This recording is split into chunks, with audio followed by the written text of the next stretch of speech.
Evening and welcome to political thought with me Avinash Janagama. తెలంగాణలో స్థానిక పోరు ఎప్పుడెప్పుడా అని గ్రామాల్లోని అన్ని పార్టీలకు చెందిన నాయకులు ఎదురు చూస్తున్నారు. అయితే తాజాగా ఈ రోజు రాష్ట్ర ఎన్నికల సంఘం అన్ని రాజకీయ పార్టీలతో సమావేశం నిర్వహించింది. ఎన్నికల్లో నోటాను తప్పనిసరి చేసే ప్రతిపాదన నాయకుల ముందు ఉంచింది. అంటే నోటాను ఒక అభ్యర్థిగా పరిగణిస్తారన్నమాట. అయితే ఈ కీలక ప్రతిపాదనకు రాజకీయ పార్టీల్లో భిన్నాభిప్రాయాలు వ్యక్తమయ్యాయి. అధికార కాంగ్రెస్ ఈ ప్రతిపాదనను తిరస్కరించగా ప్రధాన ప్రతిపక్షమైనటువంటి బీఆర్ఎస్ మాత్రం స్వాగతించింది. బీజేపీ ఏమో సుప్రీంకోర్టులో కేసున్నందున తాము ఏ అభిప్రాయం చెప్పలేమని తప్పించుకుంది. సుప్రీంకోర్టు తీర్పు ఇప్పటికే నోటాకు అనుకూలంగా ఉందని సిపిఎం చెప్పింది. ఇక తెలంగాణ టీడీపీ మాత్రం 2 రోజుల సమయం కావాలని కోరింది.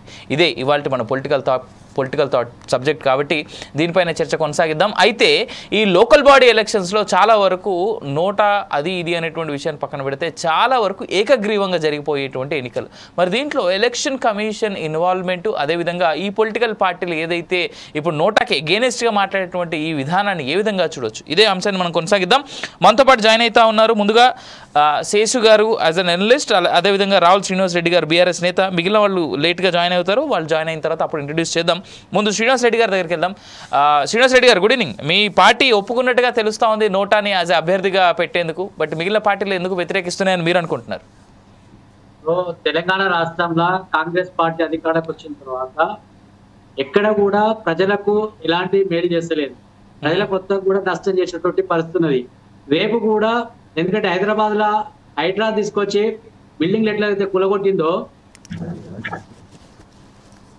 శ్రీనివాస్ రెడ్డి గారు, బిల్డింగ్లు ఎట్లయితే కూలగొట్టిందో రేపు శ్రీనివాస్ రెడ్డి గారు సార్ యా మీ వాయిస్ డిస్టర్బ్ అవుతా ఉంటుంది. ఒక్క నిమిషం. యా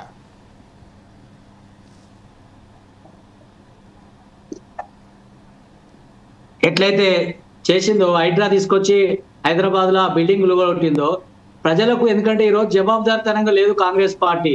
ఎందుకంటే అన్ని మోసాలు చేసింది, దగా చేసింది. తర్వాత రైతు బంధు ఇస్తా అని చెప్పేసి, తులం బంగారం ఇస్తా అని చెప్పేసి 6 గ్యారంటీలు ఇచ్చి 420 హామీలు ఇచ్చి ప్రజలను మోసం చేసింది. కాబట్టి రేపు కూడా ప్రజలను మోసం చేయడం కోసం, ఏకగ్రీవాలు చేయడం కోసం, ప్రజలను బెదిరించి చేయాలని ఒక సంకల్పంతో కాంగ్రెస్ పార్టీ ఉంది.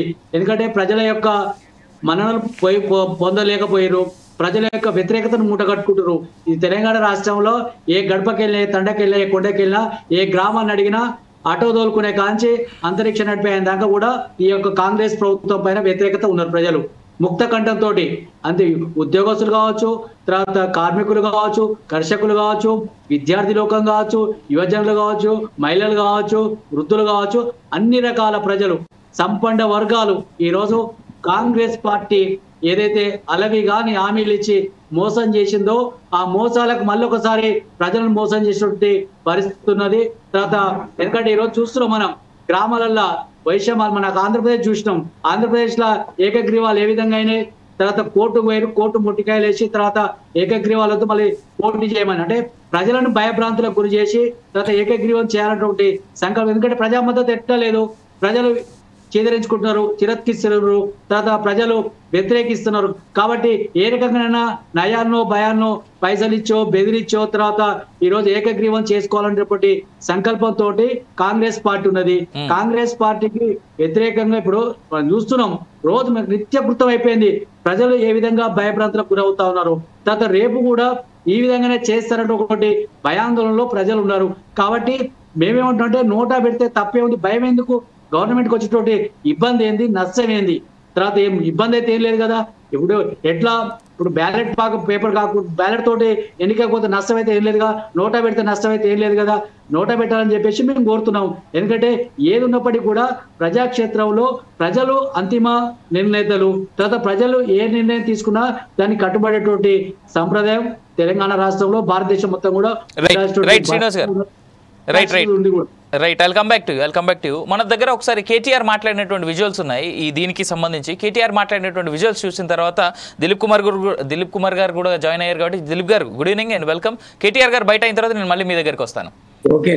రైట్. ఒక వర్గాన్ని కాదు, అందరినీ మోసం చేసి ఇవాళ ఏం సాధిద్దాం అనుకుంటున్నారో కాంగ్రెస్ నాయకులు నాకైతే తెలియదు. కానీ రానున్న రోజుల్లో వాళ్ళు ఒక ప్రయత్నం మాత్రం చేస్తారు, బెదిరించే ప్రయత్నం చేస్తారు. మీ జిల్లాలో 3 మంత్రులు బెదిరించి ఏకగ్రీవం చేయాలి, ఎంపీటీసీలు బెదిరించి జెడ్పీటీసీలు కూడా ఏకగ్రీవం చేయాలి, పోలీసులను అడ్డం పెట్టుకొని అధికారాన్ని అడ్డం పెట్టుకొని డ్రామా చేయాలని చూస్తూ ఉన్నారు. దాన్ని ఖచ్చితంగా అడ్డుకోగలిగేది కేవలం మళ్ళీ మన గులాబీ దండు మాత్రమే అనే మాట నేను గుర్తు చేస్తూ నా కొద్దిగా ఈరోజు రైట్. కేటీఆర్ మాట్లాడింది గులాబీ దండే మళ్ళీ ఏంటది ఇలాంటివన్నీ ఆకృత్యాలన్నింటినీ లాక్కుంటుంది, మంచి చేస్తుంది అనేటువంటి మాట అంటున్నారు. అంటే దండు అని ఆయనకైనా క్లియర్గా చెప్పేస్తూ ఉన్నాడు. దాని మీద నేను కామెంట్ చేయ, ఎందుకంటే అది రాజకీయంగా మళ్ళీ ఏదో మేము కామెంట్ చేసినట్టు అయిపోతుంది. బట్ ఏదేమైనా ఈ గూండాగిరి అలాంటి వాటి గురించి మాట్లాడేటప్పుడే దండు అది అనేటువంటి యాంగిల్లోకి వెళ్తుంది. రైట్. దిలీప్ గారు కేటీఆర్ మాట్లాడినటువంటి మాటలు విన్నారు. ఇవాళ ఎలక్షన్ కమిషన్ నిర్వహించినటువంటి సమావేశాన్ని కూడా మీరు చూశారు. ఎందుకు కాంగ్రెస్ పార్టీ ఎందుకు నోటా అనేటువంటి దాన్ని వద్దని చెప్తుంది, ఏకగ్రీవానికి మాత్రమే ఎందుకు మీరు ఏకీభవిస్తూ ఉన్నారు? ఇది యాక్చువల్లీ అంత అభిప్రాయం అందరిది తీసుకోవడంలో తప్పలేదు. డెసిషన్ అయితే ఫైనల్ డెసిషన్ తీసుకోగలుగుతారని అయితే అనుకోను. కొన్ని రాష్ట్రాల్లో ఉన్నా కూడా నాకు తెలిసి ఇది ఇంకా కోర్టు పరిధిలో ఉంది, సుప్రీంకోర్టులో ఫైనల్ జడ్జ్మెంట్ ఇచ్చినట్టయితే నాకు అనిపించలేదు. కాబట్టి ఇక్కడ కూడా ఎక్సర్సైజ్ చేయడంలో తప్పేం లేదు. బట్ దాని అవసరం కూడా నోటా అన్నది అంటే నా పర్సనల్ ఒపీనియన్ లో ఆ నోటా పురుదినే తప్పండి. ఇష్టం వచ్చినట్టు కోటేసుకోవాలి కానీ మనం ఎడ్యుకేట్ అయి ఉండదు, మనం నోటా చేయడం ఏంటి? చాలా అంటే ఇక్కడ రెండు అంశాలు ఉంటాయి sir. I mean you being a doctorate and you being knowing everything. ఇక్కడ పైన ఎవరు నచ్చలేదు అనుకోండి సార్, ఏం చేయమంటారు? నోటాకి వేయడమే బెటర్ కదా. అందరికి వేసే బదులు నోటాకి వేస్తే మళ్ళీ ఎలక్షన్లు పెడతారు.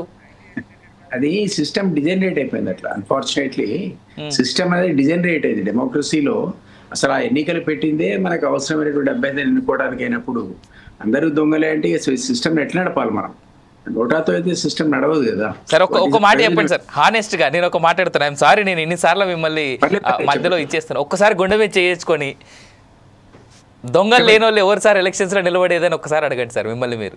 నేను కాదనట్లేదు, నేను ఆల్రెడీ నా వర్డ్ వాడా. సిస్టమ్ డిజనరేట్ అయింది. అది ఎమ్మెల్యే కానీ ఎంపీ కానీ ముఖ్యంగా లోకల్ బాడీలు అయితే ఇంతకుముందు మిత్రుడు టిఆర్ఎస్ మిత్రుడు చెప్పినట్టు ఇంకా ఘోరంగా ఆడ కక్షలు, కారుణ్యాలు, ఇవన్నీ కిడ్నాప్లు లేదా డబ్బుల ద్వారా తీసుకోవటం, వేలం పాట అని చెప్పి ఏకగ్రీవం వైపు తీసుకెళ్ళాడు అన్ని రకరకాల ఫ్యాక్టర్స్ ఇంకా ఎమ్మెల్యే ఎంపీ కంటే ఎక్కువ పనిచేస్తున్నాయి అందులో. అది నేను డిజనరేషన్ అంటున్నా.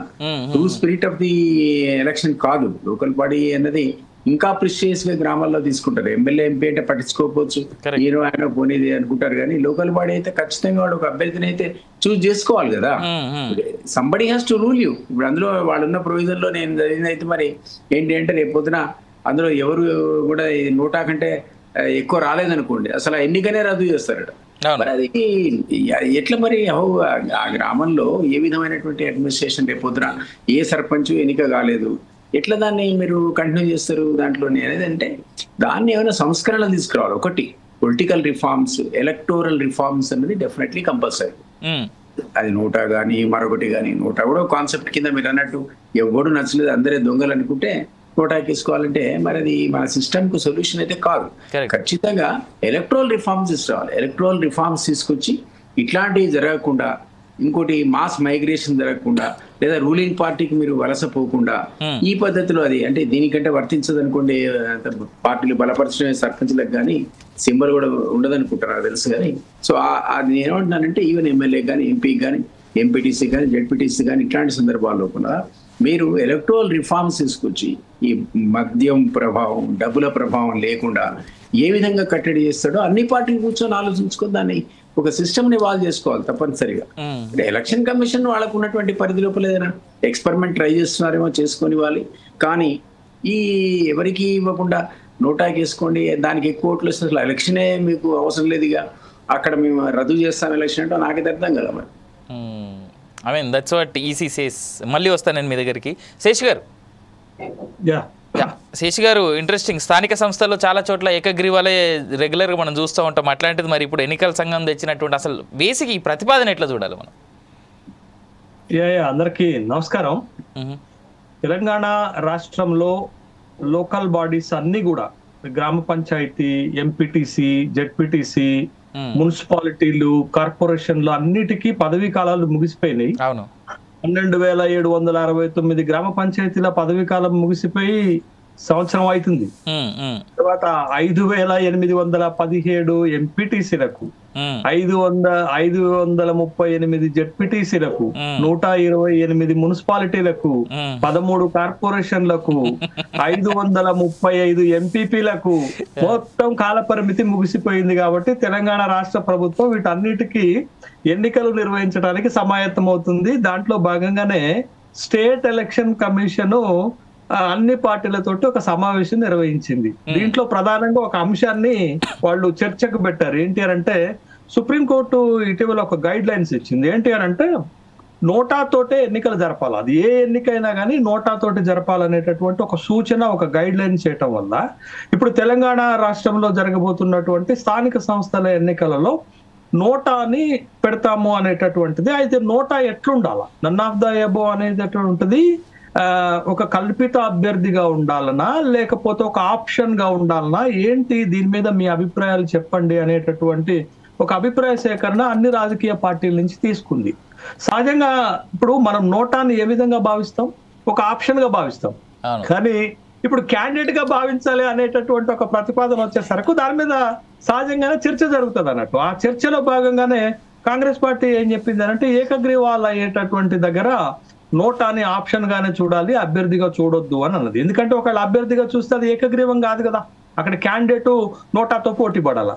బీఆర్ఎస్ ఏం చెప్తుంది అంటే ఈ ఏకగ్రీవాల పేరుతోటి ప్రభుత్వము అధికారంలో ఉంది కాబట్టి దౌర్జన్యాలు చేసి ఏకగ్రీవాలు దొడ్డిదారణ చేసుకునేటటువంటి అవకాశం ఉంది కాబట్టి నోటాని అభ్యర్థిగానే పరిగణించాలనేది వాళ్ళ అభిప్రాయం చెప్పారు. ఇంకా మిగతా పార్టీలు, భారతీయ జనతా పార్టీ ఏం చెప్పిందంటే సుప్రీంకోర్టులో కేసు నడుస్తుంది కాబట్టి మేము ఇప్పుడే దీనిపైన అభిప్రాయం చెప్పలేమని చెప్పింది. మిగతా పార్టీలు సరే వాళ్ళ అభిప్రాయం వాళ్ళు చెప్పారు. టీడీపీ తెలంగాణ టీడీపీ మాత్రం ఇంట్రెస్టింగ్ 2 రోజులు టైం అడిగింది. అదే ఇంకా 4-5 రోజులు ఆలోచన చేసి చెప్తామండి.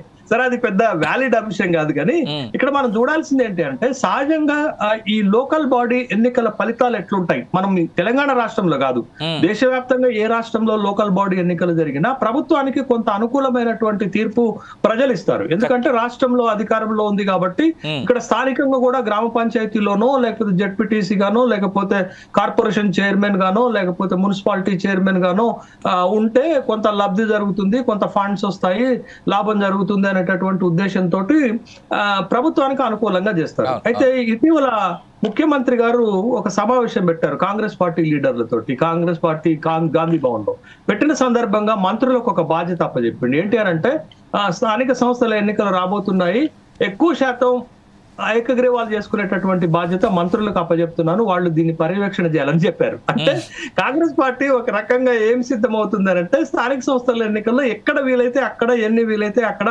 ఏకగ్రీవాలు చేసుకొని వెళ్ళిపోవాలనేటటువంటిది.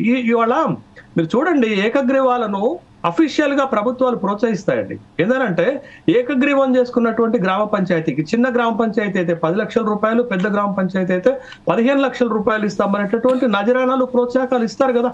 కాబట్టి ఇప్పుడు నోటాని మనం అభ్యర్థిగా గనక ఒకవేళ పరిగణిస్తే ఏ గ్రామ పంచాయతీ కూడా మీకు ఏకగ్రీవం కాదు, అది ఒక కల్పిత అభ్యర్థిగా ఉన్నప్పుడు ఎట్లా అవుతుంది అనేటటువంటి ప్రశ్న ఇక్కడ తలెత్తుతుంది. కాబట్టి బట్ ఇప్పుడు నోటా విషయంలో మరి ఇదే నోటా విషయాన్ని మనం మన ఎమ్మెల్యే ఎన్నికలకను ఎంపీ ఎన్నికలు కూడా అప్లై చేద్దామా అంటే అట్లా అప్లై చేస్తే మరి నోటాకి ఎక్కువ ఓట్లు వస్తే అక్కడ ఎవరు ఎన్నిక కాకపోతే పరిస్థితి ఏంటది? బట్ ఆ పరిస్థితి ఉదయించదు, ఆ పరిస్థితి రాదు. కానీ ఒకవేళ మనం ప్రిడిక్షన్ చేస్తే, ఒక ఫోర్కాస్టింగ్ చేస్తే ఒకవేళ నోటాకి ఎక్కువ ఓట్లు వస్తే నోటాను ఎన్నికైనా ప్రకటిస్తారా? దాంట్లో ఒక ఆప్షన్ ఏం తీసుకొస్తున్నాము, మళ్ళా సెకండ్ హైయెస్ట్ ఎవరికైతే వస్తుందో వాళ్ళని గెలిచినటువంటి అభ్యర్థిగా ప్రకటించాలని అంటున్నప్పుడు నోటా అనేది ఒక పరిమితమైనటువంటి ఆప్షన్ అండి, అభ్యర్థిగా చూడటానికి వీలు కాదు. ఎందుకు అంటే ఇప్పుడు ప్రజాస్వామ్యంలో ప్రజలు ఎన్నుకున్న వాళ్ళు మంచోళ్లే, మన స్టాంపింగ్ అవసరం లేదు. దిలీప్ గారు కూడా ఈ ఎలక్ట్రల్ పాలిటిక్స్ లో ఎన్నికైనటువంటి వ్యక్తే, నిలబడినటువంటి వ్యక్తే. నేను కూడా ఎన్నికల్లో 2 సార్లు ఎమ్మెల్యేగా పోటీ చేసినటువంటి వ్యక్తినే. మీరు నిలబడ్డ వాళ్ళందరూ దొంగలు, నిలబడ్డ వాళ్ళందరూ కూడా క్రిమినల్స్ ముద్రేయాలంటే ప్రజలు ఎవడెన్నుకుంటే వాడే మంచోడు కదా. అంతే కదా. మనం ప్రజల యొక్క విచక్షణని తప్పుపట్టేటటువంటి క్రమంలోకి వెళ్లకుండా బట్ నోటాని అభ్యర్థిగా కంటే కూడా ఆప్షన్ గానే ప్రజాస్వామిక వ్యవస్థలో చూడాలండి. ఎందుకంటే నన్ ఆఫ్ ద ఎబో, పైవాడు ఎవడు నాకు నచ్చలేదు కాబట్టి నేను నోటాకు ఓటేసుకుంటున్నాను అనేది ఓటింగ్ కేంద్రానికి వెళ్ళినటువంటి ఒక వ్యక్తి యొక్క ఆప్షన్ గానే చూడాలి తప్ప మనం నోటానే తీసుకొచ్చి అభ్యర్థిగా ప్రకటిస్తామంటే నోటాకు సింబల్ ఉండదు, నోటాకు ప్రచారం ఉండదు, నోటాకి ఆబ్జెక్టివ్ ఉండదు, నోటాకి ఎన్నికల అజెండా ఉండదు, నోటాకి మేనిఫెస్టో ఉండదు, ఏమీ లేకుండా ఒక అభ్యర్థిపై నేను దానికి వేస్తున్నాను, దానికి ఓటేస్తాను. Sorry for interruption. అసలు పోలింగ్ స్టేషన్ పోవడం ఎందుకండి, ఆయన ఇంట్లో పడుకో. అదే అదే అన్నా, నేను అదే అంటున్నాను, మీరు అన్నదాన్ని నేను కొనసాగిస్తున్నాను. నోటాకే వేయాలని అనుకున్నప్పుడు అది జీరో ఓటింగ్ అనే పరిగణించాలి కదా. ఏ అభ్యర్థికి పడినటువంటి ఓటు నోటాకు పడితే but most than it's countless. అది లెక్కలోకి రానటువంటి లెక్క పెట్టినా లెక్కలోకి రానటువంటి ఒక అంకెగానే మనం చూడాలి తప్ప. కాబట్టి ఒక కల్పిత అభ్యర్థిగా నోటాని చూడటం కంటే కూడా మనం ఒక ఆప్షన్ గా చూడాలి. ఇంకొక కీలకమైనటువంటి అంశం ఏంటంటే ముఖ్యంగా లోకల్ బాడీలలో, గ్రామ పంచాయతీల్లో మీకు ఎవరు గ్రామ పంచాయతీల్లో గ్రామాల్లో ఉన్నటువంటి ప్రజలు ఓట్లు వేస్తారు. వీళ్ళకి పెద్దగా నోటా పైన అవగాహన ఉండదు, నోటా పైన పెద్దగా అవేర్నెస్ ఉండదు. మీరు పట్టణాల్లో ఓట్లు వేసే వాళ్ళ కంటే కూడా గ్రామీణ ప్రాంతాల్లో ఓటేసేటటువంటి వాళ్ళు నోటాకేయాలనేటటువంటి ఆప్షన్ తో ఓటింగ్ కేంద్రానికి రారు. ఎవరో ఒక అభ్యర్థిని ఎంపిక చేసుకొని ఎవరో ఒక అభ్యర్థికి ఓటు వేయాలనేటటువంటి ఒక ఆప్షన్ తో వస్తారు కాబట్టి. బట్ మనం నోటాని ఏ ఎలక్ట్రల్ రిఫార్మ్స్ లో చూసినా దాన్ని ఒక ఆప్షన్ గా చూడాలి కానీ ఒక అభ్యర్థిగా చూడటం అనేది అంత సహేతుకమైనటువంటి ఎన్నికల రిఫార్మ్ గా మనం చూడలేము. బట్ సుప్రీంకోర్టు ఏం చెప్తుంది అని అంటే నోటా తోటే ఎన్నిక జరపాలి అంటున్నారు తప్ప నోటాని అభ్యర్థిగా పరిగణించమని ఎక్కడా చెప్పలేదు. కాబట్టి బట్ ఇక్కడ కూడా స్థానిక సంస్థల ఎన్నికల్లో మన దగ్గర కూడా నోటాని ఒక ఆప్షన్ గానే చూస్తాం తప్ప అభ్యర్థిగానో డమ్మీ అభ్యర్థిగానో చూసేటటువంటి అవకాశం లేదు. సరే, ఏకగ్రీవాలు అంటారా? ఏకగ్రీవాలు ప్రభుత్వం దౌర్జన్యంగా చేస్తే దాన్ని ఎదుర్కొనేటటువంటి అంశం బలమైనటువంటి ప్రతిపక్షాల దగ్గర ఉంటుంది. నా సెకండ్ క్వశ్చన్ అదే శేషి గారు. కేటీ రామారావు గారు ఇందాక వాళ్ళ కార్యకర్తలతో మాట్లాడుతున్న సందర్భంలో గులాబీ దండు ఉంటుంది, ఎదుర్కొంటాం అంటారు. ప్రజాస్వామ్యంలో ఖచ్చితంగా ప్రభుత్వాలు ఇట్లాంటి ఒక మాల్ ప్రాక్టీసెస్ కి, అనైతికమైనటువంటి ఎన్నికల ప్రక్రియకు పాల్గొంటే ప్రతిపక్షాలు దాన్ని ఎదుర్కోవాలి. ప్రభుత్వ యంత్రాంగం, ముఖ్యంగా పోలీసు యంత్రాంగం కూడా దాన్ని అడ్డుకోవాల్సిన అవసరం ఉంటుంది. బట్ ఎక్కడో ఆంధ్రప్రదేశ్ లో గత లోకల్ బాడీ ఎన్నికల్లో విచ్చలవిడితనం జరిగిందని దేశవ్యాప్తంగా దాన్ని అన్వయించలేము, యూనివర్సలైజ్ చేయలేము, జనరలైజేషన్ చేయలేము. కానీ బట్ ఎన్నిక రకంగా జరగాలని కోరుకోవాలి. ఎన్నికలు సౌద్భావ వాతావరణంలో జరగాలి, నిజమైనటువంటి ప్రజాస్వామ్యాన్ని ప్రతిబింబించాలి. గ్రామ పంచాయతీ ఎన్నికలు ఒక గ్రామ సర్పంచ్ని వాళ్ళ గ్రామానికి కావాల్సినటువంటి వాళ్ళని ఎన్నుకునేటటువంటి ఆప్షన్ ప్రభుత్వాలే క్రియేట్ చేయాలి. రైట్ శేషి గారు, I'll come back to again. నా సెకండ్ క్వశ్చన్, ఒకవేళ ఏకగ్రీవ ఎన్నికల్లో ప్రలోభాలు, ప్రజలని భయపెట్టడాలు నిజమే అయితే గనక ఇంతకాలం ప్రభుత్వం వీటన్నిటిని ఎందుకు ప్రోత్సహించింది స్ట్రైట్? అదేవిధంగా ఏకగ్రీవమైనటువంటి గ్రామ పంచాయతీలకు ప్రత్యేక నిధులు కూడా గత ప్రభుత్వాలు ఇచ్చాయి, చాలా చోట్ల మనం చూసుకోవచ్చు. అది ఈ ప్రాక్టీస్ని ఎందుకు ప్రోత్సహించింది? ఇవాళ ఇవే పార్టీలు కొన్ని ఎంటర్టైన్ చేస్తూ ఉన్నాయి ఈ ప్రాక్టీస్ని, కొన్ని వద్దంటా ఉన్నాయి ఇవాళ ఎలక్షన్ కమిషన్ పిలిచి మాట్లాడిన తర్వాత.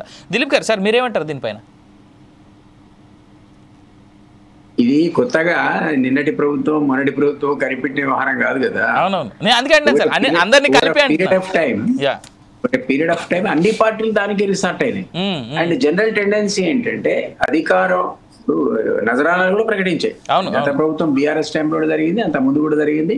ఏకగ్రీవం చేసుకుంటే ఇగో ఇంత నజరానాన్ని ఖర్చు తప్పించుకోవడానికి, సింప్లిఫై చేయడానికి అనే ఉద్దేశంతో మొదలు పెడితే అది బ్లాక్ మెయిలింగ్ కు, గుండాదానికి కూడా దారి తీసిన సందర్భాలు మీరు అన్నట్టు ఉన్నాయి.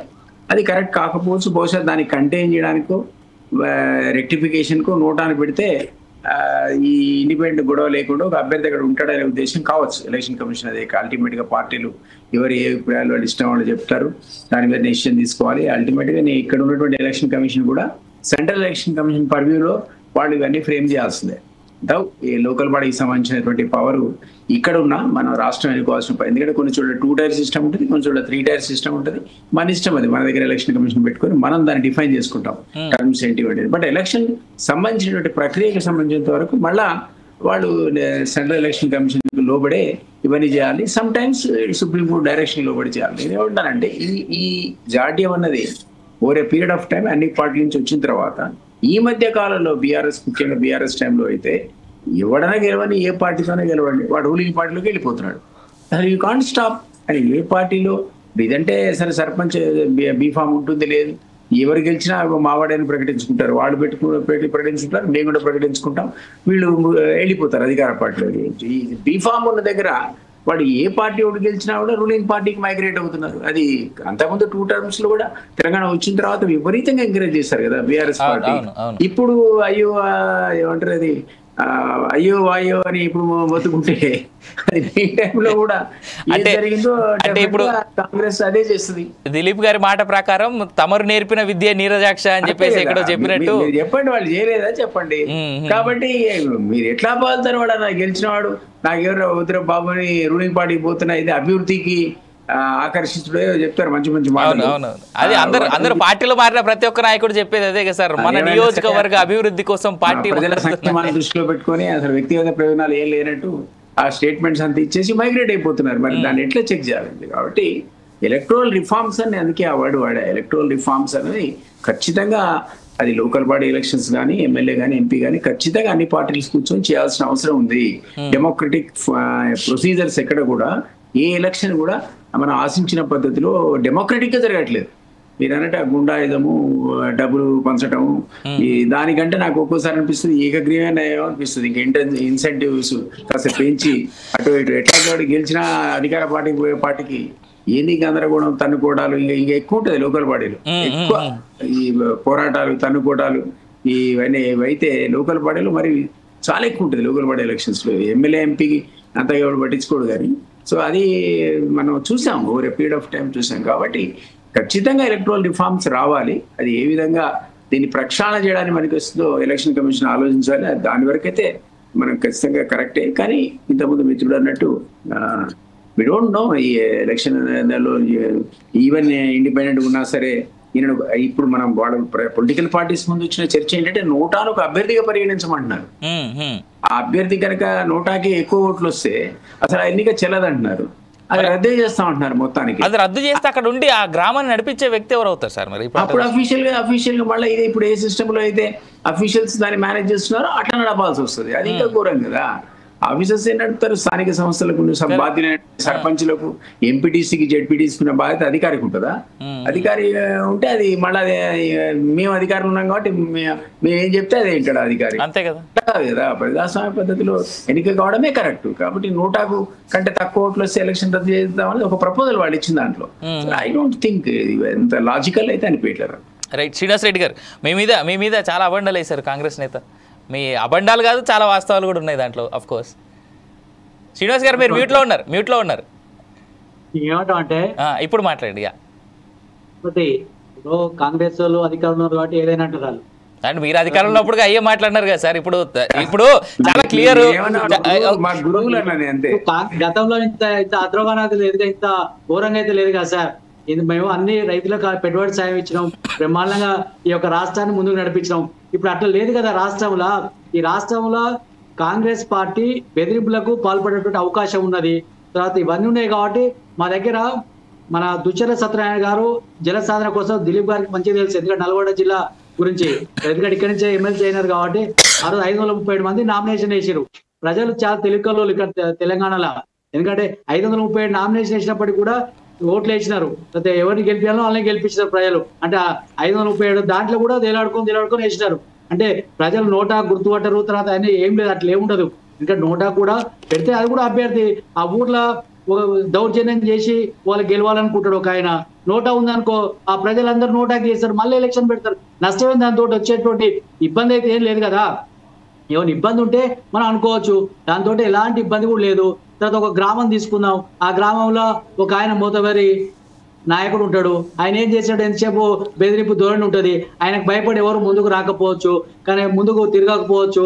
తర్వాత ఎలక్షన్లో పాల్గొన్నప్పుడు ఆయన కసి అంతా ఏం చూపిస్తాడు, ఓటు నాకేయాలని చెప్పేసి తుపాకీ పెట్టేటువంటి రోజులు కూడా ఉన్నాయి. వారికి తెలిసి మొత్తం. ఎందుకంటే కాబట్టి అసంటప్పుడు ఏంటంటే నోటా ఉందనుకో, నోటా కూడా ఒక అభ్యర్థిని పరిగణిస్తే అరే ఈ అభ్యర్థి కంటే నోటాకి ఎక్కువ ఓట్లు వచ్చినాయి కదా, తీసేద్దామని చెప్పేసి ఈయన మంచిగా లేడని చెప్పేసి ఒక అభిప్రాయం కూడా వస్తుంది కదా.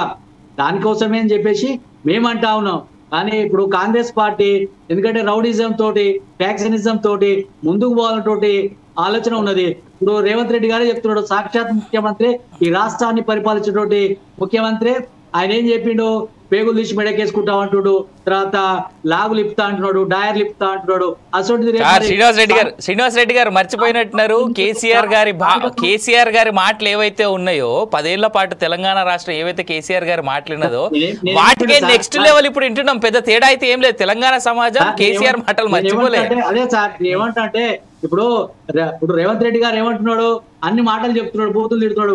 రేపు ప్రజలను కూడా అట్లనే బెదిరించి, ఎందుకంటే పోలీసు రాజ్యం నడుస్తుంది తెలంగాణ రాష్ట్రంలో, ప్రజాపాలన నడుస్తలేదు. ఏదైతే కాంగ్రెస్ పార్టీ ప్రజాపాలన అనుకుంటుందో ఆ ప్రజాపాలన కొనసాగుతలేదు. దౌర్జన్య పాలన కొనసాగుతా ఉంది, గుండాయిజం పాలన కొనసాగుతా ఉంది. ప్రజలను భయపెట్టి భయభ్రాంతులకు గురి చేసే పరిపాలన ఈ తెలంగాణ రాష్ట్రంలో కొనసాగుతుంది. ఉద్యమం వేరు, ఉద్యమం ఇప్పుడు అక్కడ అంటున్నారు సార్, ఆయన ఉద్యమం ఉన్నది. ఉద్యమం నాటి మేము పార్టీగా ఏర్పడ్డాం. పార్టీ ఏర్పడిన తర్వాత ఒక లక్ష్యం ఉంటది. మీరు ఎంతసేపు ఉద్యమం తర్వాత పార్టీ ఏర్పడిన తర్వాత ప్రజాస్వామ్యంలో ఇవంతా కూడా నడుస్తున్న ప్రక్రియ. కానీ కాంగ్రెస్ పార్టీ అట్లా లేదు కదా. కాంగ్రెస్ పార్టీ ఎంతసేపు మన బెదిరించే ధోరణి ఉన్నది. మేము ఆఖరికి రైతు దీక్ష పెట్టుకుందాం, రైతు ధర్నా పెట్టుకుందాం అంటే కూడా పర్మిషన్ ఇచ్చే పరిస్థితి లేదు. కోర్టు మెట్లకి పర్మిషన్ తీసుకొచ్చే పరిస్థితి. అంటే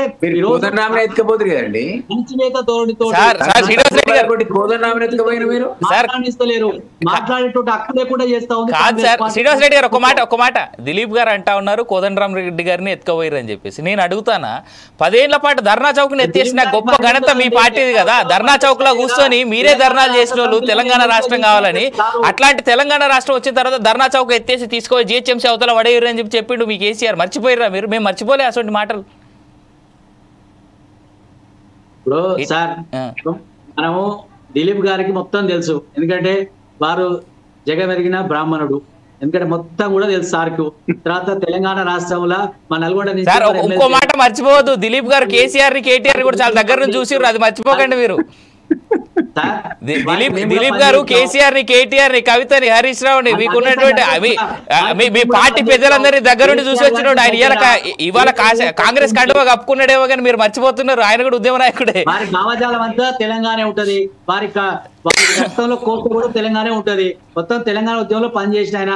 ఇక్కడ నుంచి మా నల్గొండ జిల్లా నుంచి ఎమ్మెల్సీగా గెలిపించుకున్నాం. తర్వాత వారి కోసం మేము పనిచేసినాం కూడా. అదే గుర్తు చేస్తున్నాం మళ్ళా. దిలీప్ గారు వారి సాక్రిఫైస్ చాలా ఉన్నది. మీకు కావాలంటే దాంట్లో ఎట్లా అంటే కూడా విభేదానికి పోతలేము. తర్వాత వారిని మేము ఎందుకంటే మేము దండేసిన తర్వాత కండవ కప్పిన వాళ్ళు ఆయన ఎమ్మెల్సీ గెలిచిన తర్వాత వారితో పాటు తిరిగిన వాళ్ళం రామగిరి నుంచి ఆఫీస్ కా నుంచి. ఎందుకంటే మాకు దిలీప్ గారు అంటే చాలా గౌరవం. మేమేమంటే కాంగ్రెస్ పార్టీ ఏదైతే ఉందో తెలంగాణ రాష్ట్రంలో ప్రజలను భయపెట్టేటువంటి పరిస్థితి ఉన్నది. నువ్వు ఏ గ్రామానికైనా పోరా సార్, రమ్మను, దిలీప్ గారిని రమ్మను, ఒక గ్రామానికి పోదాం. ఆ గ్రామంలో ఇప్పుడు కాంగ్రెస్ పార్టీని, ప్రభుత్వాన్ని, రేవంత్ రెడ్డిని ఏ గడపకైనా పోదాం.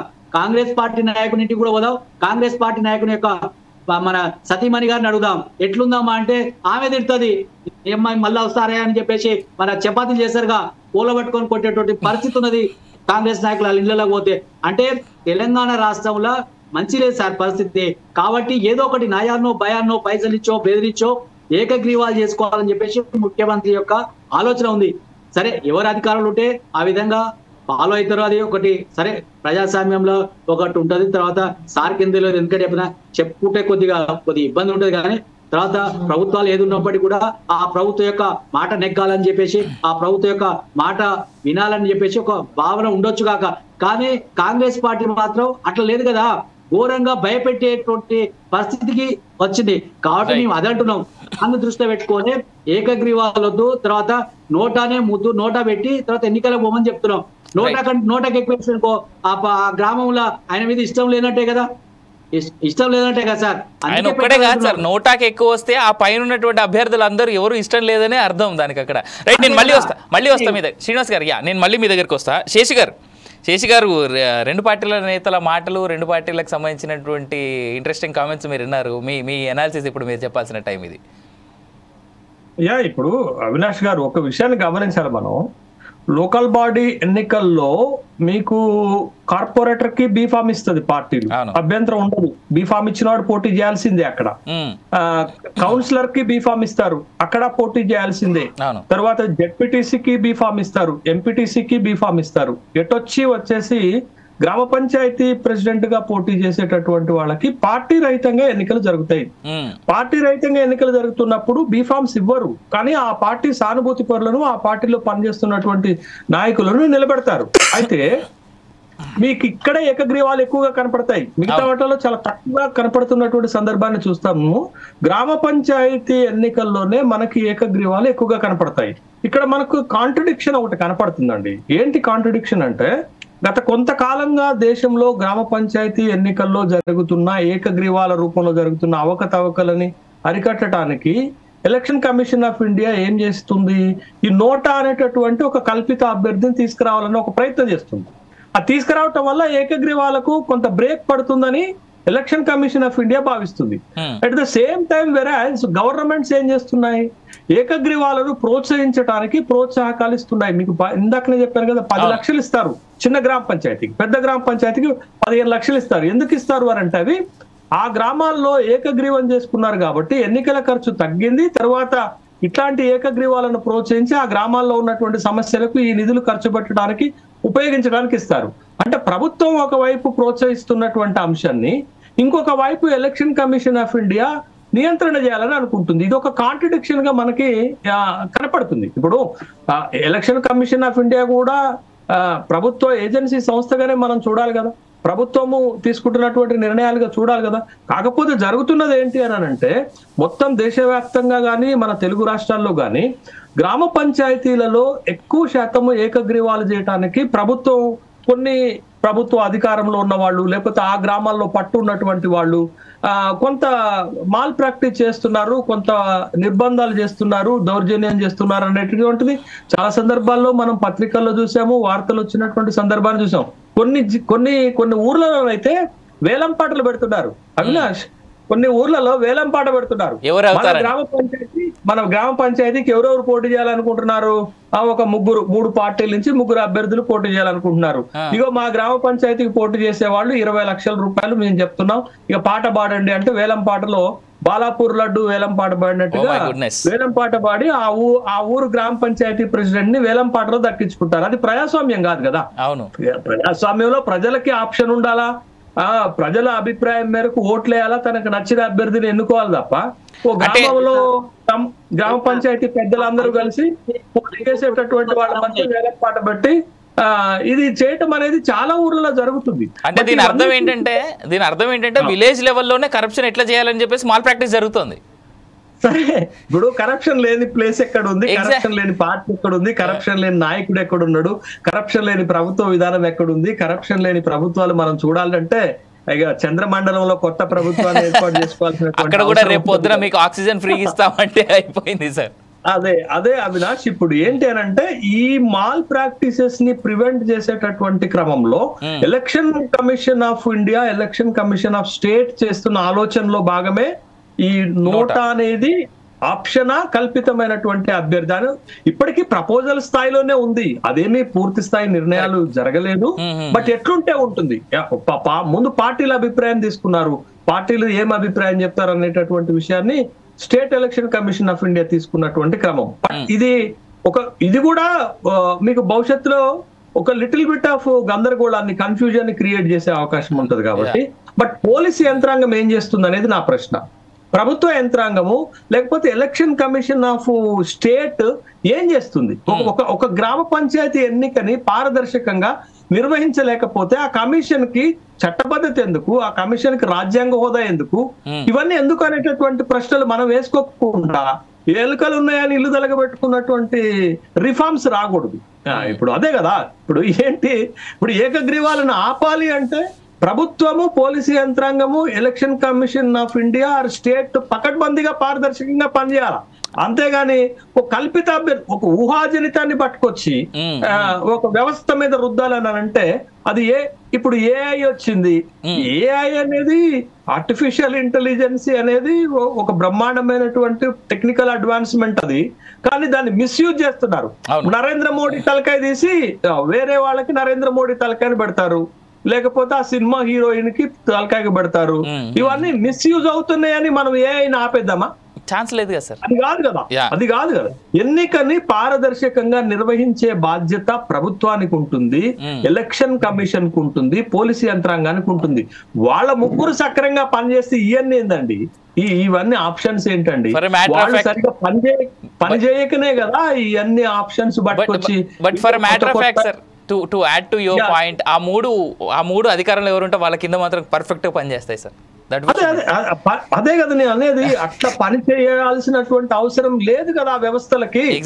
స్వతంత్ర ఏజెన్సీలు కదా, అవి నిబద్ధతతో పనిచేయాలి కదా. పని చేయనప్పుడు ఇట్లాంటి పరిణామాలే వస్తాయనేటటువంటి విషయాన్ని గమనించాలి. బట్ ఇదే ఒక రిఫార్మ్, ఒక ప్రపోజల్ మాత్రమే.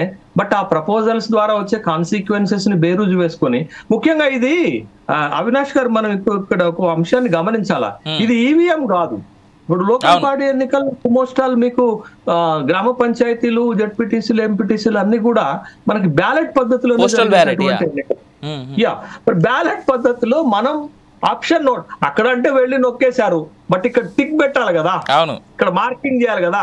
నేను ముందే ఓటర్ గా అనుకొని పోతాను ఏ గుర్తుకు ఓటేయాలని, నా గుర్తు ఏంటది అనేది. గ్రామ పంచాయతీల్లో మళ్ళా ఆయా పార్టీల పాపులర్ గుర్తులు ఉండవు. అప్పటికప్పుడు election commission of India, state election commission listed చేసినటువంటి గుర్తుల్ని ఎంపిక చేసుకోవాలి, ఎన్నిక చేసుకోవాలా, అదో గందరగోళం ఉంటుంది. బట్ గ్రామీణ ప్రాంత ప్రజలకి నోటా పైన పెద్దగా అవగాహన లేనిది నా అభిప్రాయం. రైట్. నేను నా థర్డ్ క్వశ్చన్ గోస్ హియర్. అంటే నేను చాలా నీట్గా ఫ్రేమ్ చేసుకున్నా ఇవాళ క్వశ్చన్స్, చాలా రెగ్యులరైజ్డ్గా అడగకుండా. ఇవాళ థర్డ్ క్వశ్చన్ ఏంటంటే, గ్రామ నాయకుడిని ఎన్నుకునే అధికారం ఆ గ్రామస్తులకు కాకుండా ఎన్నికల సంఘానికి ఉంటుందా? ఒకవేళ పోటీకి ఎవరు సిద్ధం కానప్పుడు నోటా ఎందుకు? సింపుల్, చాలా స్ట్రైట్. దిలీప్ గారు వస్తా. ఒకసారి అలా పొలిటికల్ లీడర్స్ దగ్గరికి వెళ్ళి వాళ్ళ మాట తీసుకున్నాక మీ దగ్గరికి వస్తా. దిలీప్ గారు, నేను అదే అన్నాను కదా, నోటా పెట్టి సపోజ్ కరెక్టే ఒక పద్ధతిలో యునానిమస్ ఎలక్షన్స్ ని అవాయిడ్ చేయడానికి నోటా పెట్టమన్న ఆలోచన అయితే ఓకే. బట్ నేనేమన్నానంటే అక్కడ మీరు అన్నట్టుగా నోటాకే ఎక్కువ ఓట్లు ఇచ్చే సందర్భంలో మరి ఎట్లా అనేది వస్తే రద్దు చేస్తా అంటాడు ఎలక్షన్, ఎవడు లీడర్ ఏముండడు అంటున్నాడు. ఇది ఈ పొజిషన్ కరెక్ట్ గా అంటే అనిపించట్లేదు. బట్ పొలిటికల్ పార్టీస్ ఏమంటే తెలియదు. నాకైతే కాంగ్రెస్ పార్టీ నాలుగు అపోజ్ చేసినట్టుగా తెలుసు. రిఫార్మ్స్ అనేది ఖచ్చితంగా ప్రతి టైంలో శేషి గారు అన్నట్టు ఆలోచించాల్సిందే. రిఫార్మ్స్ ఉన్న పద్ధతిని బెటర్ చేయడానికి ఎట్లా అన్నది ఏ నాయకుడు లేకుండా ఎట్లుంటాడు అసలు ఊళ్ళో. పబ్లిక్ అనేవాడు ఎవరో ఒకళ్ళకు 10 ఓట్లు 15 ఓట్లు ఏదైనా ఇవ్వచ్చు. 100 కంటే తక్కువ వస్తాను నేను డిక్లేర్ చేయనది కూడా తప్పుగా. 100 కంటే తక్కువ వస్తే డిక్లేర్ చేయాలన్నాడు. అది ఇప్పుడు సపోజ్ ఏకగ్రీవ నిర్ణయం మీరు తీసుకుంటారు, ఎవరికో సపోర్ట్ చేద్దామని అనుకుంటారు అనుకుందాం, 100 అయినా ఇద్దరే ఉంటారు. చాలా మంది ఏకగ్రీవ నిర్ణయం తీసుకున్నా కూడా అది హైలీ పొలిటికల్ ఉంటుంది కాబట్టి 100కి ఎక్కువ ఓట్లు వేస్తారు. That will lead to confusion. ఎందుకంటే వీళ్ళందరూ అనుకుని ఏకగ్రీవం పెట్టిన ఆయన ఒక్కడే పెడదాం అనుకుందాను. రేపు పొద్దున అన్ని పార్టీలు ఆక్షన్ పాడుకుంటాయి. మీరు చెప్పిన శేషు చెప్పిన బాలాపూర్ లడ్డులాగా అత్యత్య డబ్బులు పెట్టి ఒక ఆయన గెలుచుకొని ఆయన ఒక్కడే పెట్టుకొని 100నే పెట్టుకున్నాడు అనుకుందాం. కావాలంటే పబ్లిక్ 100కి వేస్తారు. అవును, అప్పుడు ఆయన వెచ్చించిన డబ్బంతా పోయింది కదా, అది పోతుంది. ఎందుకంటే కావాలని వేస్తారు అప్పుడు. ఎందుకంటే ఈ పబ్లిక్ పొలిటికల్ పార్టీలో కాంపిటీషన్ వాళ్ళ యాక్షన్ తప్ప పబ్లిక్ సంబంధం ఉంటుంది దానికి. కాబట్టి కావాలని కొడతారా అట్లా వచ్చిన యునానిమస్ అభ్యర్థులు కూడా. సో నేనేమంటానంటే ఇది ఆలోచించాల్సిందే. రిఫార్మ్స్ కావాలి మన అంటూ ఎప్పుడు అనుకుంటాం, అది ఏ విధంగా ఉండాలి, ప్రజలకు ఎట్లా ఉపయోగపడాలి, ఇంకా పెద్ద ఎత్తున ఇవన్నిటికంటే మించే నేనేమంటానంటే, నాకు శేషు గారు చెప్పాలి అనలిస్ట్ గా, నేనేమంటానంటే మీకు స్థానిక సంస్థలకి ఇన్నేళ్ల నుంచి అసలు వాళ్ళకి ఇవ్వాల్సిన అధికారాలు ఇవ్వలే.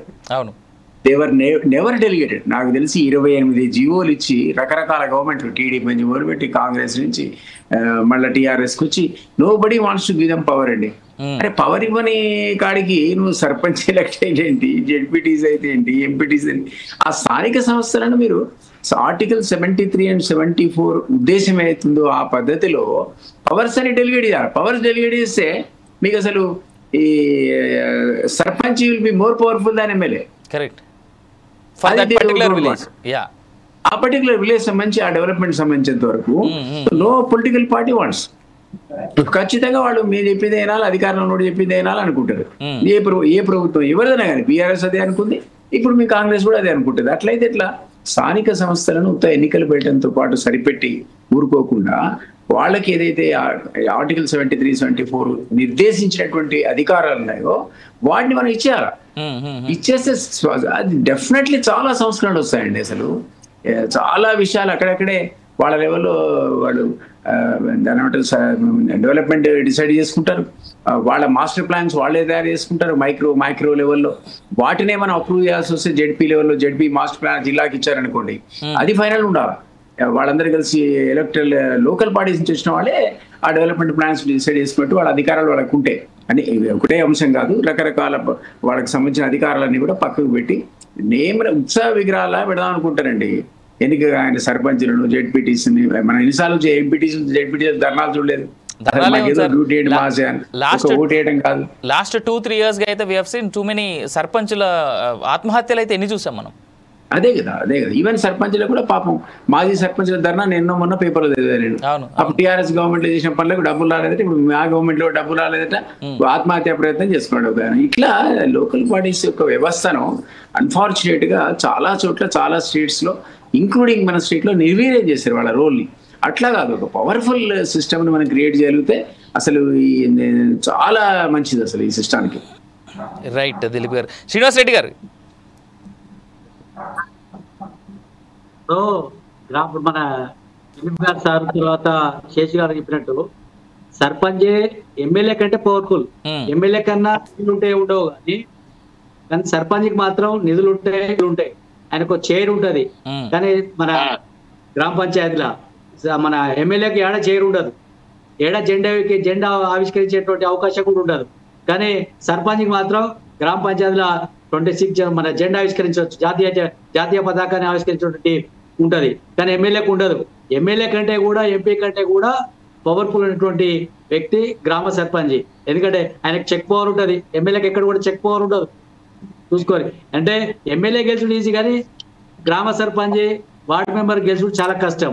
ఎందుకంటే ఆ గ్రామంలో 100 ఓట్లు ఉంటాయి, వార్డు మెంబర్కు 4 నిలబడ్డారు అనుకో 22 ఓట్లు వచ్చిన ఆయననే గెలుస్తాడు. ఆడ ప్రతిమైన ఇంకో ఆయన ఓడిపోతాడు. అంటే గ్రామాలే తర్వాత గ్రామ సర్పంచ్ పవర్ఫుల్ కాబట్టి అందరూ కూడా ఏమంటారంటే నేను సర్పంచ్ కావాలంటే సర్పంచ్ నుంచే ఆయన యొక్క అరంగేట్రం ప్రారంభిస్తాడు. తర్వాత జెడ్పీటీసీ తర్వాత ఎంపీటీసీకి ఏమో గుర్తుంటది, పార్టీ యొక్క గుర్తులు ఉంటాయి. కానీ ఇక్కడ మాత్రం పార్టీ యొక్క గుర్తులు ఉండవు. గ్రామ సర్పంచ్కి వార్డు మెంబర్కు వాళ్ళు ఎలక్షన్ కమిషన్ తర్వాత రాష్ట్ర ఎన్నికల అధికారులు ఏ గుర్తిస్తే ఆ యొక్క జిల్లాలో కలెక్టర్ కావచ్చు, వాళ్ళకి ఎన్నికల అధికారులు మన ఏదైనా ఇవ్వచ్చు, పలక ఇవ్వచ్చు, గుట్ట ఇవ్వచ్చు, చీపురు ఇవ్వచ్చు, తర్వాత ఇంకా బ్యాట్ ఇవ్వచ్చు, అగ్గిపెట్టి ఇవ్వచ్చు. ఆ మూమెంట్ లో ఈసీ ఏది డిసైడ్ చేస్తే అది ఏ గుర్తు అంటే గ్రామం ఆ యొక్క మన సంబంధించినటువంటి జిల్లాకు సంబంధించినటువంటి కలెక్టర్లు తర్వాత ఎంపీడీఓ వాళ్ళందరూ కూర్చొని తర్వాత ఏమేమి గుర్తులు ఇవ్వాలని చెప్పేసి వాళ్ళు ఆర్డీఓ స్థాయిలో వాళ్ళు నిర్ణయం తీసుకుంటారు. అంటే రాష్ట్రంలో మన పవర్ఫుల్ ఎవరంటే సర్పంచే. ఆ గ్రామానికి ప్రధానమంత్రి వచ్చినా ప్రథమ పౌరుడు ఆ యొక్క అడ్రస్ చేయాల్సిందే గ్రామ సర్పంచ్. ఆయనే మా యొక్క కార్యక్రమాన్ని మొత్తం కూడా అంటే విశేష అధికారులతోటి గ్రామాన్ని ఎల్లంక సార్ చెప్పినట్టు కొద్దిగా నిర్వీర్యం చేస్తున్నటువంటి మాట వాస్తవం. ఎందుకంటే ఈరోజు చూస్తున్నాం మనం ఆ గ్రామానికి పోతే ఆ గ్రామ సర్పంచ్ ఎమ్మెల్యే కూర్చుంటాడు, ఎంపీ కూర్చుంటాడు, తర్వాత ఇలాంతా కూర్చుంటాడు, ఆ సర్పంచ్ అన్నో మూల కూర్చుంటాడు, ఆయనకు ప్రాధాన్యత ఇవ్వరు. కాబట్టి ఏమంటే ఆ గ్రామంలో ఏ కార్యక్రమం జరిగినా తర్వాత ఏది జరిగినా ఆయనకు ప్రాధాన్యత ఇవ్వటువంటి అవసరం కూడా ఉన్నది. అట్లా చేస్తలేరు. ఎందుకంటే ఏ ప్రభుత్వమైనా కావచ్చు, ఈ ప్రభుత్వం అయినా ఆ ప్రభుత్వం అయినా, నేను ఈ ఒక్క ప్రభుత్వం అంటలేను. కాబట్టి ఏమిటంటే అల్టిమేట్ గా ఏకగ్రీవాలకు పోకుండా ఎల్లంక చేస్తారు చెప్పిండు. వేలం పాట వాడతారండి. వేలం పాట వాడి చాలా మంది ఆ యొక్క సర్పంచ్ ఆడ ఏముండదు. తర్వాత పాప ఆయన ఏంటంటే ఒక గచ్చి అలా నేను సర్పంచ్ అయిన తర్వాత ఈ గ్రామానికి ఒక గొప్ప కోసం తర్వాత పేరు కోసం ఏదో సర్పంచ్ అవుతాడు. సర్పంచ్ అయిన తర్వాత ఆయన తెచ్చినటువంటి అప్పులు తీర్చలేక తర్వాత ఆయన తీసుకొచ్చినటువంటి పెట్టినటువంటి ఖర్చు భరించలేక చాలా మంది ఆత్మహత్యలు చేసుకున్నటువంటి పరిస్థితి మనం చూసినాం. మన కళ్ళ ముందు కనిపించింది కూడా. ఆంధ్రప్రదేశ్ లో మనం చూడలే, అది బాలాపూర్ లడ్డువే. బాలాపూర్ లడ్డు పాక వేలం పాట వాడినట్టు తర్వాత అరాజు పాట వాడినట్టు ఆ ఊర్లో గ్రామంలో 1 కోటి రూపాయలు, 2 కోట్లు, 50 లక్షలు, 20 లక్షలు, 30 లక్షలు, 40 లక్షలు అందరి గురించి గ్రామ అభివృద్ధి అంటారు. పాపం వాడిని ఇబ్బంది పాలేటువంటి. కాబట్టి ఇవన్నీ జరిగేటువంటి అవకాశం ఉంటది. కాబట్టి మేమేమంటున్నాం అంటే బీఆర్ఎస్ పార్టీగా తర్వాత ఇవన్నిటికీ తావి ఇవ్వద్దు. తర్వాత ఆ గ్రామంలో మంచి వాతావరణంలో ఎన్నికలు జరగాలి. తర్వాత ఏ ఒక్కరు అందరూ కూడా ఎన్నికలు పాల్గొనాలి. ప్రజాస్వామ్య పద్ధతిలో ఎన్నిక జరగాలి. కాబట్టి మేము అధికార పార్టీ కూడా కామన్ గా ఎక్కడైనా బెదిరించేటువంటి అవకాశం ఉంటది. కాబట్టి మంచి వాతావరణంలో ఎన్నికలు జరగాలన్నటువంటి ఉద్దేశంతో నోటా పెట్టాలంటున్నాం. నోటా పెడితే ఏంటంటే అరే ఎందుకు మనం ఎవరో ఒక అభ్యర్థిని పెడితే పోటీ చేస్తే అయిపోతే అని చెప్పేసి భావన వస్తుంది. తర్వాత వాళ్ళని కూడా ఎడ్యుకేటెడ్ చేశారన్నట్టు అవగాహన పరచాలి. తర్వాత అధికారులు కావచ్చు, తర్వాత ఇటు పోలీస్ యంత్రాంగం కావచ్చు, రెవెన్యూ యంత్రాంగం అందరూ కలిసి తర్వాత ఆ గ్రామానికి వెళ్ళి ఆ గ్రామంలో మీరు ఎన్నికలకు పోండి తర్వాత అని చెప్పేసి తర్వాత అన్ని పార్టీల వారిని అవగాహన పరిచినట్టయితే ఎవరినొకరు పోటీ ముందుకు వస్తారు. పోటీ ముందుకు వచ్చినట్టయితే ఎన్నిక అనివార్యమవుతుంది. కాబట్టి మేమంటే నోటా అప్పుడు ఉన్న దానికి ఎన్ని పోవాలో అన్ని పోతాయి. తర్వాత ఎవరికి ఏం ఓట్లు వేయాలని చెప్పేసి ఓట్లు వేస్తారు. మా దగ్గర నోటా ఉన్నా తర్వాత ఏది ఉన్నా ప్రజలు తెలివైన వాళ్ళు తర్వాత విజ్ఞులు ఎవరికి ఓటు వేయాలో వాళ్ళకే ఓటేస్తారు. తెలంగాణ రాష్ట్ర ప్రజలు, గ్రామ ప్రజలు. రైట్ శ్రీనివాస్ గారు, welcome back to you. Sesh గారు, ఇందాక నేను మిమ్మల్ని ఆపాను పొలిటికల్ లీడర్స్ మాట విన్న తర్వాత అప్పుడు మీతో మాట్లాడిస్తానని. బట్ ఈలోపు చాలా ఇన్సైట్స్ వచ్చాయా శేష్ గారు? లేదు అవినాష్ జనగామ గారు, మీరు మమ్మల్ని అడిగిన క్వశ్చన్ ఒక హైపోథెటికల్ క్వశ్చన్ అండి. చాలా సింపుల్ క్వశ్చన్. ఎందుకు హైపోథెటికల్ క్వశ్చన్ అంటున్నానంటే, ఇప్పుడు ఒక గ్రామ పంచాయతీకి మనం ఎన్నిక నిర్వహించాలనుకున్నది ప్రభుత్వం. ఆ గ్రామంలో 500 ఓట్లు ఉంటే ఆ గ్రామంలో ఉన్న వాళ్ళు పార్టీల పరంగా విడిపోయి ఉంటారు, అభ్యర్థుల పరంగా విడిపోయి ఉంటారు, కులాల పరంగా విడిపోయి ఉంటారు.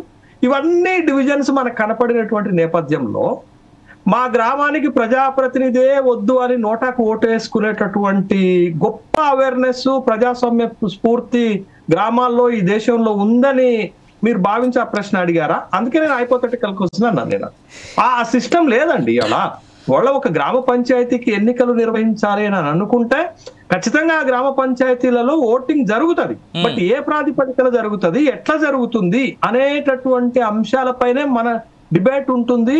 మనకు ఆ నోటా ఏం రోల్ ప్లే చేస్తుంది. బట్ నోటాకి ఒక మార్జిన్ ఆఫ్ ఓటింగ్ వచ్చిందంటే ఆ నిలబడ్డ వాళ్ళ పైన ఎక్కువ శాతం ప్రజలు అసంతృప్తి వ్యక్తం చేస్తున్నారు అనేటటువంటి అభిప్రాయమే ఉంటుంది. కానీ బట్ అక్కడ నోటా ఓట్లే ఎక్కువ వస్తాయి అనేది అది చాలా చాలా చాలా మైన్యూర్ నామినల్ గా జరిగేటటువంటి ఒక అంశంగా చూడాలి.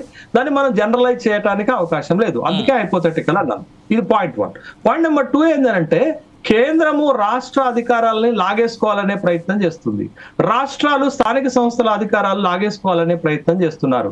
ఇప్పుడు చూడండి, మీరు ఒకప్పుడు సమితి ప్రెసిడెంట్ ఎంత పవర్ఫుల్ అండి, ఒకప్పుడు జడ్పీ చైర్మన్ ఎంత పవర్ఫుల్ అండి. ఇవాళ ఏం చేస్తారు, వాళ్ళందరూ ఉత్సవ విగ్రహాలుగా మారిపోయారు. ఇవాళ చాలా మంది సర్పంచులు ఇవాళ తెలంగాణ ప్రభుత్వము స్థానిక సంస్థల ఎన్నికలకు పోతుంటే వీళ్ళు మాజీ సర్పంచులు అంటే అవుట్ గోయింగ్ సర్పంచులు, మొన్న తాజా మాజీ సర్పంచులు అందరూ కోర్టుకు వెళ్ళి ఈ ఎన్నికలను ఆపండి, మా బిల్లులు ఇంకా క్లియర్ చేయలేదు అనేటటువంటి ఒక పిటిషన్ వేశారు కోర్టులో. ఇవాళ తెలంగాణ రాష్ట్రంలో మా బిల్లుల సంగతి తెలిసిన తర్వాత, క్లియర్ అయిన తర్వాతనే then will go for the election for local bodies అనే ఒక petition they are filing the petition at కోర్టులో ఫైల్ చేశారు. అంటే గ్రామ పంచాయతీలు కానీ లోకల్ బాడీస్ ఎట్లా తయారైనాయి అంటే, అధికారాలు లేకుండా, నిధులు లేకుండా, విధులు లేకుండా ఒక ఉత్సవ విగ్రహాల లెక్క తయారయ్యాయి. కాబట్టి ఇక గాంధీజీ కలలు కన్నా గ్రామ స్వరాజ్యం రావాలంటే ఎట్లొస్తుంది? పొలిటికల్ స్ట్రెంగ్త్ లేదు వాళ్ళకి. ఎన్నికైన ప్రజాస్వామ్యబద్ధంగా ఎన్నికైనటువంటి వాళ్ళకి అధికారాలకి లాగేసుకున్నారు. వాళ్ళకి నిధులు ఇవ్వకుండా ఇక గ్రామ పంచాయతీల్లో స్వచ్ఛ సర్వేక్షణ, స్వచ్ఛ భారత్ చేయాలనేటటువంటి కాన్సెప్ట్ అది కూడా ఒక అజ్యూమ్డ్ కాన్సెప్ట్ గా మిగిలిపోయేటటువంటి అవకాశం ఉంటుంది. కాబట్టి ఇంకొకటి ఏంటి అంటే, ఈ 73, 74 రాజ్యాంగ సవరణలు వచ్చిన తర్వాత సిస్టమ్, ఎలక్ట్రల్ సిస్టమ్ లో మార్పు వచ్చిందండి. అది కూడా చాలా మంచిది కాదు. ఒకప్పుడు మనం మేయర్ ని డైరెక్ట్ గా ఎన్నుకునేవాళ్ళం. మా దగ్గర రాజేశ్వరరావు గారు గెలిచారు డైరెక్ట్ గా. లాస్ట్ దిలీప్ అన్నకు తెలుసు, మా వరంగల్ కార్పొరేషన్ కి రాజేశ్వరరావు గారు డైరెక్ట్ గా గెలిచింది. చిట్టు చివరిది అదే. ఇవాళ ఏముంది, మా దగ్గర 66 కార్పొరేషన్ డివిజన్లు ఉంటే, 68 కార్పొరేషన్ డివిజన్లు ఉంటే, ఎక్కువ గెలిచినా గెలవపోయినా పార్టీలు మార్పిచ్చి కండువాలు మార్పిచ్చేసి, లేకపోతే ఏకంగా మేయరే మారిపోతారు. ఈ కండవాళ్ళు కింద వాళ్ళు మార్చకపోతే కార్పొరేటర్లు వీళ్ళందరూ మార్చడం ఎందుకు, వీళ్ళందరినీ మేనేజ్ చేయడం ఎందుకు, మేజరే కండవ మార్చేసుకొని, బట్ ఏ పార్టీ నుంచి గెలిచారో కాకుండా ఇంకో పార్టీ కండవ వేసుకొని మేయర్ చైర్లలో కూర్చుంటున్నటువంటి సందర్భాలు. అంటే అధికారం బెస్ట్ ఎగ్జాంపుల్ జిహెచ్ఎంసీ మేయర్ అది లేదండి, అవినాష్ గారు పేర్లు చెప్తున్నారు, శేషు చెప్పలేకపోతుంది కానీ అంటే మాకు రిస్ట్రిక్షన్స్ లేవు కదా సార్, ఏం చేద్దాం. అదే అవినాష్ గారు, ఇప్పుడు ఏంటనంటే వీళ్ళందరూ కూడా వాళ్ళ హక్కుల కోసం ఎవ్వరూ పని చేయకుండా, వాళ్ళ నిధులు తెప్పించుకునే కార్యక్రమాలు కాకుండా మొత్తంగా రాజకీయమయంగా మార్చేసినటువంటి సందర్భంలో అక్కడ ఈ విధమైనటువంటి పొలిసైజేషన్ జరగటం వల్ల ఇవాళ లోకల్ బాడీస్ అన్ని కూడా నిర్వీర్యమైపోయినటువంటి పరిస్థితి మనకు కనపడుతుంది. డైరెక్ట్ ఎన్నిక ఉంటే అతను మారుతాడు, తక్కువ అవకాశాలు ఉంటాయండి. ఇవాళ మేయర్ కి పరోక్ష ఎన్నికే, కార్పొరేషన్ మనం మున్సిపల్ చైర్మన్ కి పరోక్ష ఎన్నిక జరుగుతుంది, ఎంపీపీకి పరోక్ష ఎన్నిక జరుగుతుంది, జడ్పీ చైర్మన్ కి పరోక్ష ఎన్నిక జరుగుతుంది. ఎంత మేనేజ్మెంట్ అవుతుంది? కాబట్టి ఇవన్నీ కాకుండా డైరెక్ట్ ఎన్నికలు ఒకప్పుడు ఉండే, ఈ రాజ్యాంగ సవరణలు 73, 74 అధికరణలు రాకముందు, ఈ సవరణలు రాకముందు డైరెక్ట్ ఎన్నికలు ఉండే. బట్ ఇప్పుడు ఇండైరెక్ట్ ఎన్నికలకు వచ్చేసరికి ఇంకా భ్రష్టు పట్టిపోయింది ఆ వ్యవస్థ మొత్తం కూడా. కాబట్టి ఇవన్నీ రిఫార్మ్స్ రావాల్సిన దగ్గర రాకుండా ఏదో ఒక మోడర్నైజ్ రిఫార్ము, లేకపోతే ప్రజల్లో ఒక చర్చనీయాంశమైనటువంటి రిఫార్ము, ఒక నోటా లాంటి ఒక ఇన్నోవేటివ్ థింగ్ తీసుకొస్తున్నాం అని అంటున్నారు కానీ, but how it is help to resolve all these evils, ఈ అన్ని సమస్యలకి అది ఎట్లా పరిష్కారం చూపడుతుంది అనేది మనకు కావాలి. బట్ అది లేదు కదా, ఏదో fascinating. I think like that it is a fascinating reform that introduced by the election commission, that may not structural reform. అదేది సంస్థాగత నిర్మాణము లేకపోతే సంస్థాగత మార్పులు చేసేటటువంటి రిఫార్మ్ కాదు. That's one you treat fascinate reform, then that thing by the election commission of state and others like that. అంతే తప్ప దాంట్లో మనం పెద్దగా దీనివల్ల మొత్తం లోకల్ బాడీ వ్యవస్థలో సంస్థాగతమైన రిఫార్మ్స్ వచ్చి అద్భుతమైన వ్యవస్థ నిర్మాణం జరుగుతుందని ఊహించలేం. కాబట్టి బట్ అసలు సమస్యకు మందు పెట్టకుండా, నేను ఇందాక అన్నాను కదా, ఇంట్లో ఎలుకలు ఉంటే ఇల్లు తలగబెట్టుకునే దానికంటే కూడా దానికి మందు బట్టి వాటిని చంపటం ఉత్తమం. బట్ అది జాగకుండా ఇవన్నీ జరుగుతున్నాయి అనేది నా అభిప్రాయం. రైట్. సో దాన్ని కంక్లూజన్ గా తీసుకోవచ్చా నేను, శేషి గారు అయితే? నేను అదే NOTA is not given a solution for the problems of local bodies. Right. Dilip garu, దీని కంక్లూజన్ ఎలా చూడొచ్చు ఫైనల్ గా? నేనేమంటానంటే ఇంతకుముందు చెప్పా, స్థానిక సంస్థలకు అధికారాలు బదలాయించకుండా మీరు ఏమైనా చేసుకోండి, దానివల్ల ప్రయోజనం లేదండి. ఇంతకుముందు శేషి గారు మంచి పాయింట్ చెప్పాడు, కేంద్రం ఇంటర్ఫియర్ అవుతుంది. ఇదే కూడా కేంద్రం ఇక్కడ అధికారాలు బదలాయించిన తర్వాత నిధులు నేరుగా సర్పంచులు ఇచ్చేయండి, పర్వాలేదు. కానీ అసలు మేము వేసుకునే మురికి డ్రైనేజ్ కి కేంద్రానికి ఏం సంబంధం అండి? నేను వేసే స్ట్రీట్ లైట్స్ కి కేంద్రానికి ఏం సంబంధం అండి? స్థానిక అడ్మినిస్ట్రేషన్ బలపరిచి వాళ్ళకి ఇవ్వాల్సుకుంటే రాష్ట్రానికి ఇచ్చి రాష్ట్రం ద్వారా పోవాలి. కానీ ప్రైమ్ మినిస్టర్ ఏది స్ట్రీట్ లైట్ ఇస్తా అంటాడు, గ్యాస్ కనెక్షన్లు ఇస్తా అంటాడు, లేకపోతే డ్రైనేజీలు ఇస్తా అంటాడు. ఇది ఇక్కడ పంచాయతీ, దానికి వేరే పనులు లేవా ఏంటి పాపం? టాయిలెట్స్ నిర్మాణం కూడా అంటాడు, గ్యాస్ కనెక్షన్ అంటాడు. ఇప్పుడు ఏం చేయాలి మరి? సర్పంచ్ ఏం చేయాలి? ఈ లోకల్ బాడీలో జడ్పీ చైర్మన్ ఏం చేయాలి? అధికారులు వాళ్ళకి ఇచ్చి రాష్ట్రానికి నిధులు పంపించాలి. కానీ ఆ పనులు ఈయన చేస్తే మరి విదేశాంగ వ్యవహారం ఎవడు చూస్తాడు, దేశ భద్రత ఎవడు చూస్తాడు? పాలసీ డెసిషన్స్ లో గైడెన్స్ ఇవ్వడం వేరు, నేరుగా నిధులు అది మీరు ఇంతమంది అన్నవాడు దే ఆర్ ఇంటర్ఫియరింగ్ అని. నథింగ్ బట్ ఇంటర్ఫియరెన్స్ ఇది లోకల్ అడ్మినిస్ట్రేషన్ లో. ఇది కూడా ఆలోచించాలి. It's not correct.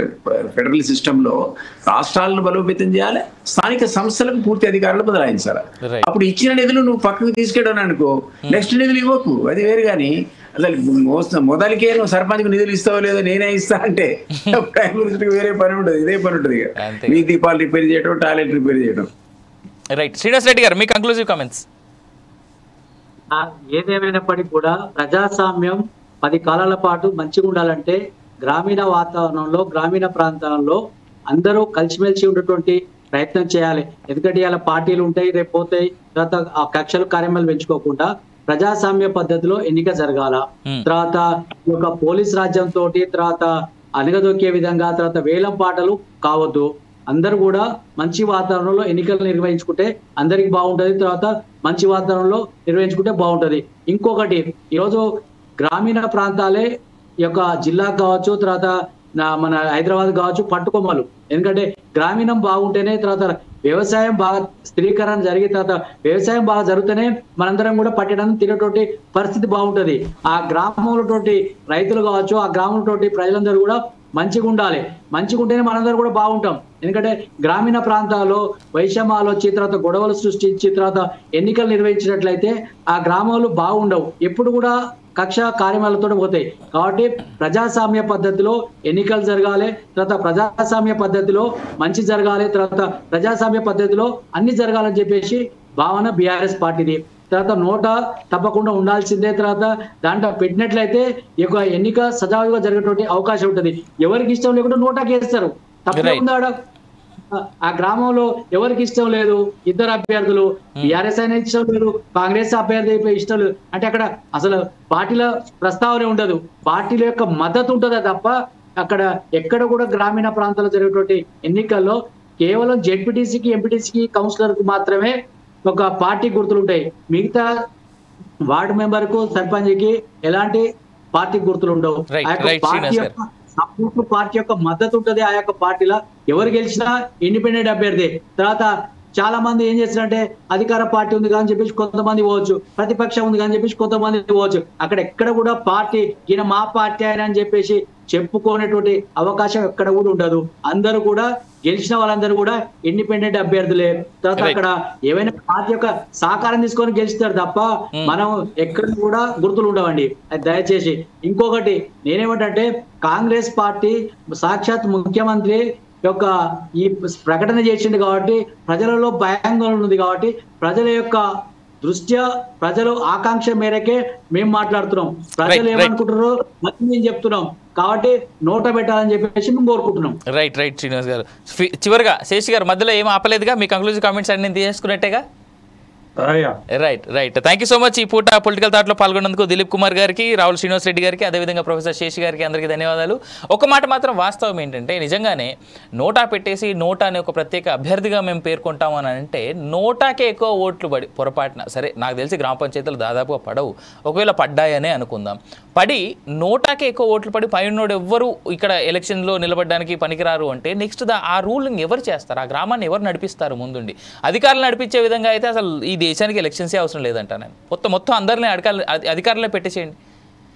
Root level నుంచే మనం సరిగ్గా చూసుకోకపోతే పై లెవెల్ వరకు ఎట్లా సరిగ్గా చూసుకుంటాం? ఇది ఆలోచించాల్సినటువంటి అంశం. ఎలక్షన్ కమిషన్ వింటుందని నేను అనుకుంటా ఉన్నాను. ఇది ఇవాళ పొలిటికల్ థాట్. నేను అవినాష్ జనగామ, సైనింగ్ ఆఫ్.